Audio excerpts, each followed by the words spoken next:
Good night, everyone. Today, if you have watched my short, you want to know what is inside, what Mr. Man story it's gonna be written by me, by myself, by story time with Mr. Julio and Chianan. Boys, Mr. Lazy. And today, I won't just, I'm gonna be more comfy, okay? And I'm gonna read Mr. Man for all you. Just enjoy it.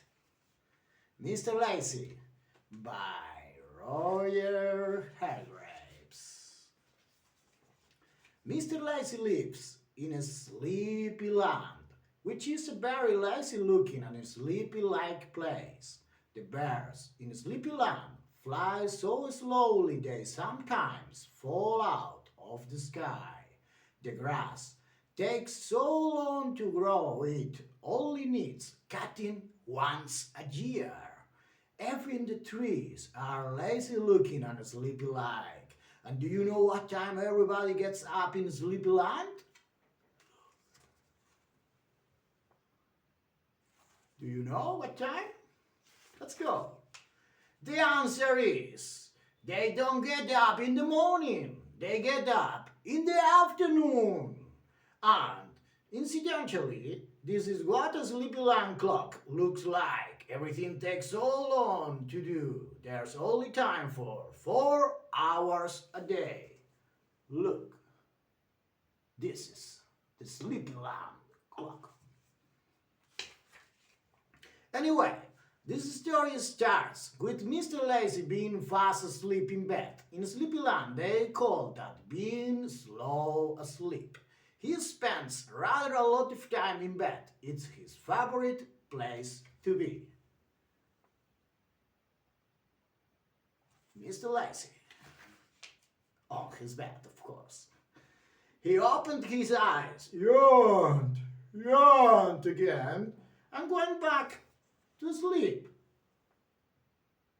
Sure, pretty lazy. Later, Mr. Lazy opened his eyes again, yawned again, and went back to sleep again. Oh my God. Much later, Mr. Lazy got up and went to make his breakfast. We say breakfast, although really it was tea time. He put the kettle on to make some tea. Kettles take 2 hours to boil in a sleepy land. Then he toasts a slice of bread. Bread takes 3 hours to go brown in a sleepy land. And toast never gets burnt there. He's gonna dinner in the breakfast. While he was waiting for his kettle to boil and his bread to toast, Mr. Lazy went into the garden of John Cottage, which was where he lived. He sat down on a chair, and you can probably guess what happened next. That's right. He yawned and yawned again and went to sleep.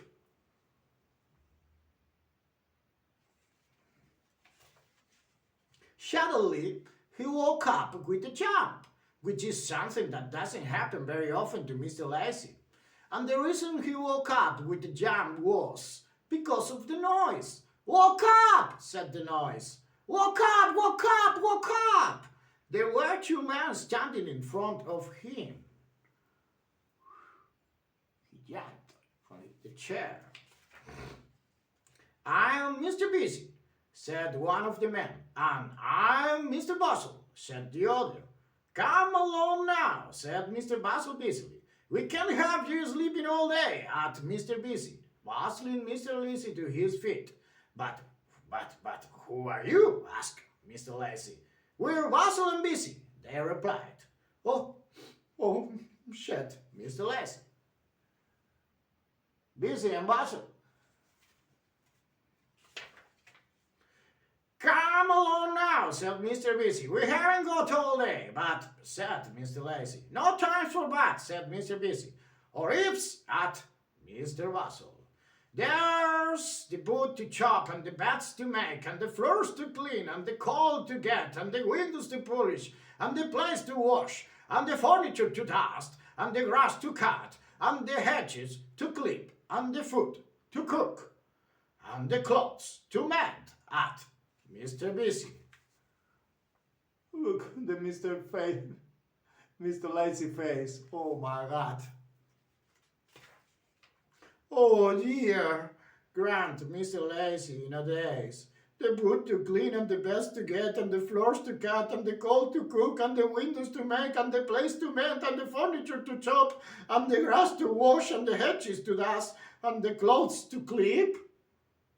He'd got ill completely wrong. He was in such a daze. Oh my God!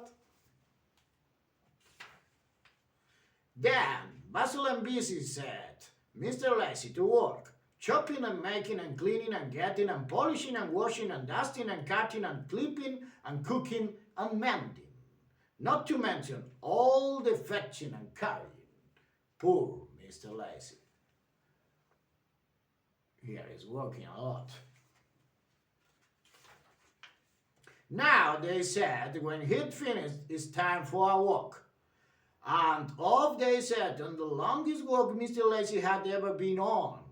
Mr. Lazy is one of those people who never walks when he has a chance of sitting down, and never sits down when he has a chance of laying down. Poor Mr. Lazy, now he has to walk. But this day he had no choice. They made him walk for miles and miles and miles until he felt his legs must be worn right down to his body. Poor Mr. Lazy.